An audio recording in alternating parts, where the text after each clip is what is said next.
शुक्रवारी रात्री अचानक एक मोठा राडा झाला। जाळपोळ आणि दगडफेक सुरू झाली, ज्यात 100 पेक्षा जास्त महिला पुरुष जखमी झाले। ही बातमी सोशल मीडियावर वाऱ्याच्या वेगाने पसरली आणि सोबतच एक चुकीची माहिती पसरली की हा राडा बॅनरवरील झेंड्याच्या अपमानामुळे झाला। सत्य परिस्थिती पूर्णपणे वेगळी आहे। मुळात हा राडा कोणत्याही झेंड्यामुळे किंवा जातीय धार्मिक वादातून झालेला नाही, तर एका फुटबॉल क्लबच्या 31व्या वर्धापन दिनानिमित्त आयोजित केलेल्या कार्यक्रमात काही उर्मट लोकांच्यामुळे हा प्रकार घडला। विशेष म्हणजे पोलिसांना या संभाव्य तणावाची कल्पना आधीच दिली गेली होती, तरीही त्यांनी वेळेत पोलीस बंदोबस्त ठेवला नाही आणि राडा खूप वाढल्यानंतर 200 पोलिसांचा फौजफाटा या घटनास्थळी दाखल झाला आणि मग परिस्थिती नियंत्रणात आणली। मुळात खरं तर हा राडा 2 गटांच्या मध्ये झाला, ज्यातला पहिला गट आहे भारत तरुण मंडळ प्रणित राजे बागेश्वर फुटबॉल क्लब। तर दुसरा गट नेमका कोणता होता? हा 2 गटांमधील संघर्ष होता की जाती धर्मातला, की झेंड्यामुळे झालेला वाद होता?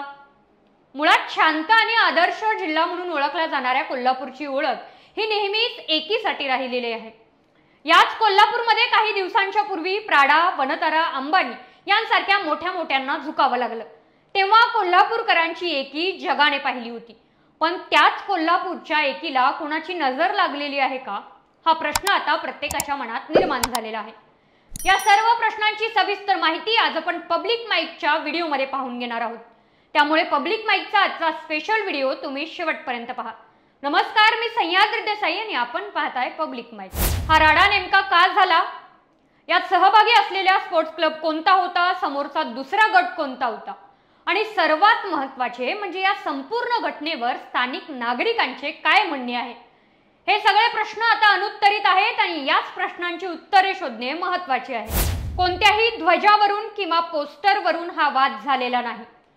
काही लोक सोशल मीडियावरून याबद्दल चुकीच्या अफवा पसरवत आहेत।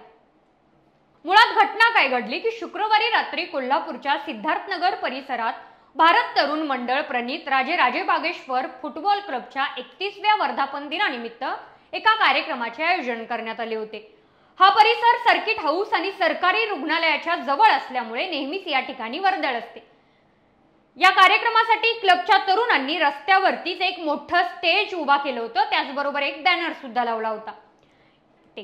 यामुळे या परिसरातील कमान सुद्धा झाकली गेली होती। यामुळे बुधवार पेठ तालीमकडे आणि गणपतीकडे जाणारे 2 महत्त्वाचे रस्ते पूर्णपणे बंद होते आणि तिथला फक्त सिद्धार्थनगरचा रस्ता खुला होता, ज्यामुळे स्थानिक रहिवाशांना मोठ्या गैरसोयीचा सामना करावा लागला। स्थानिकांचा आक्षेप आणि पोलिसांची भूमिका। या परिसरातील बहुतांश नागरिक नोकरदार आहेत।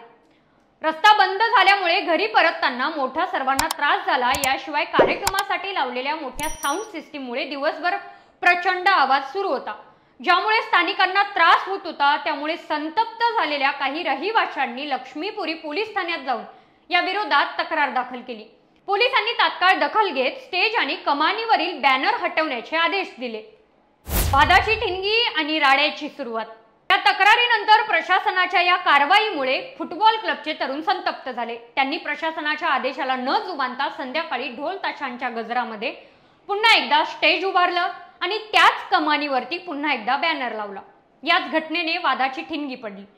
सुरुवातीला दोन्ही गटांमध्ये शाब्दिक बाचाबाची झाली, मात्र रात्री अचानक 500-600 तरुण जमा झाले आणि त्यांनी हाणामारी, दगडफेक, तोडफोड आणि जाळपोळ करायला सुरुवात केली। हा हिंसाचार 2 तासांपेक्षा जास्त वेळ चालला होता। राड्याचे रौद्र रूप आणि झालेले नुकसान। हा हिंसाचार चालू झाल्याने या राड्याने अक्षरशः रौद्र रूप धारण केले। प्रत्यक्षदर्शींच्या म्हणण्यानुसार जमावाच्या हातात दगड, काठ्या आणि हत्यारही होती। कामावरून घरी परतणाऱ्या 50 पेक्षा जास्त महिला, 50 पेक्षा जास्त पुरुष जखमी झाले। त्यांना मुका मार लागला। अनेक गाड्यांची तोडफोड करण्यात आली, काही वाहने जाळण्यात आली। यामुळे संपूर्ण परिसरात भीतीचे वातावरण पसरले। पोलिसांची उशिरा कारवाई आणि स्थानिकांचे प्रश्न।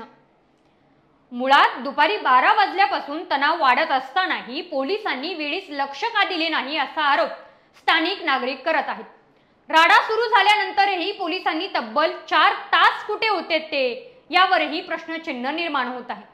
अखेर रात्री 10 वाजताच्या सुमारास पोलीस मोठा फौजफाटा घेऊन घटनास्थळी दाखल झाले आणि त्यांनी परिस्थिती नियंत्रणात आणली।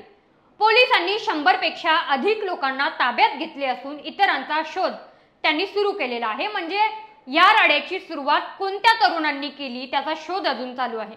या घटनेनंतर स्थानिक नागरिक अनेक गंभीर प्रश्न विचारत आहेत। जर हा राडा पूर्वनियोजित नव्हता तर अचानक आलेल्या तरुणांच्या हातात दगड कुठून आली? कारण सिद्धार्थनगर परिसरात डांबरीकरण झाल्यामुळे सहजासहजी दगड उपलब्ध होत नाहीत। केवळ एका क्षुल्लक कारणावरून एवढी मोठी दंगल होत असेल तर नागरिकांच्या सुरक्षिततेची जबाबदारी कोण घेणार, असा संतप्त सवाल ते करत आहेत। मुळात या राड्यात फुटबॉल क्लबच्या विरोधात कोणताही दुसरा गट नव्हता, तर तो फक्त त्रस्त झालेल्या स्थानिक नागरिकांचा हात होता। कोल्हापूरची ओळख ही नेहमी एकीसाठी आणि संघटितपणासाठी राहिलेली आहे। जेव्हा मोठे नेते, व्यावसायिक किंवा मोठे ब्रँड्स इथे येतात तेव्हा कोल्हापूरकर आपली एकजूट त्यांना दाखवून आपली ताकद सिद्ध करतात। प्राडा, वनतारा, अंबानी यांच्यासारख्या भल्या भल्यांना कोल्हापूरकरांच्या एकीमुळे इथं नमावं लागलं।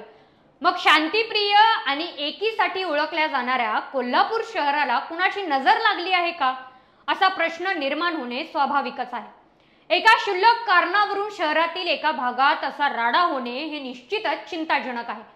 फक्त हा राडा नव्हता तर या राड्यामध्ये काही नागरिक जखमी झाले, काही पोलीस जखमी झाले। त्यामुळे अशा घटना या काळजाला सुन्न करून टाकतात।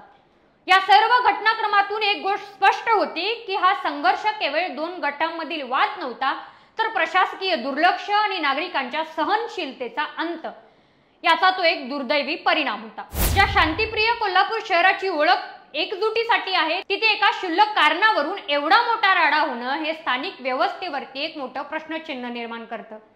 आज जरी परिस्थिती नियंत्रणात आणली असली तरी भविष्यात असे प्रकार पुन्हा घडू नयेत आणि यासाठी केवळ चर्चा नव्हे तर कठोर उपाययोजनांची गरज आहे।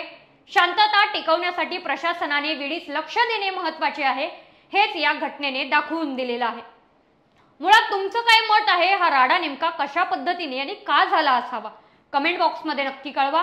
प्रशासनाचा निष्काळजीपणा यामध्ये आहे का? तुम्हाला काय वाटतं हे सुद्धा तुमच्या नावासहित आणि जिल्ह्यासहित कमेंट बॉक्समध्ये नक्की कळवा। आणि असेच माहितीपूर्ण व्हिडिओ पाहण्यासाठी पाहत राहा पब्लिक माईक। पब्लिक माईकच्या YouTube चॅनलला लाईक करा, शेअर करा आणि सबस्क्राईब करायला विसरू नका।